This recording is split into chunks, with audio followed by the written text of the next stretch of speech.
Bonjour, alors je fais cette petite vidéo parce que vous avez dû voir sur la classe numérique, il y a cet exercice qui vous demande d'arrondir le nombre à la précision demandée. Et donc, Océane m'a envoyé un message pour me dire qu'elle n'arrivait pas à comprendre cet exercice. Donc, ben, elle a bien fait, plutôt que de ne pas comprendre et de faire au hasard, je vais expliquer. Alors, par exemple, le premier, on vous demandait 5,34 au dixième près.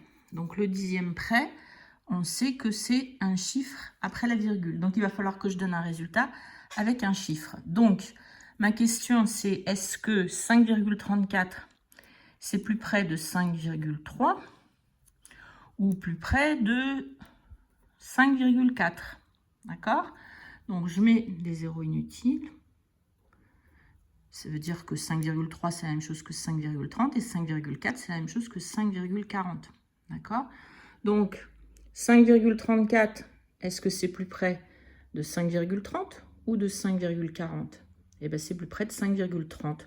Donc du coup, ma réponse, 5,30, on me demande au dixième près, bien sûr je ne mets pas le zéro inutile. Donc ma réponse, 5,3. Ok? Le deuxième, 12,032 à l'unité près. Donc l'unité, ça veut dire qu'il n'y a pas de partie décimale. Donc 12,032.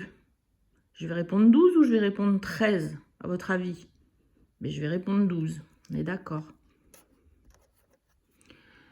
Ensuite, 19,87 à l'unité près. Est-ce que c'est plus près de 19 ou de 20? Allez, réfléchissez, je ne vous mets pas la réponse, je ne vais pas répondre à tout. 70,246 au centième près. J'explique celui-là, puis vous ferez tout seul les autres. Alors, au centième près, ça veut dire que c'est à deux chiffres après la virgule. Donc, est-ce que c'est plus près de 70,24 ou 70,25? Donc, pour ça, je fais toujours pareil. Est-ce que c'est plus près des 70,240 ou 70,250? Eh bien, 246, c'est plus près de 250. Donc, ma réponse, ça va être 70,25. Voilà, j'espère que ça vous aura aidé. Continuez tout seul la suite, bien sûr. Et puis, surtout, faites comme Océane. Quand vous ne comprenez pas quelque chose, il faut demander. Allez, à bientôt!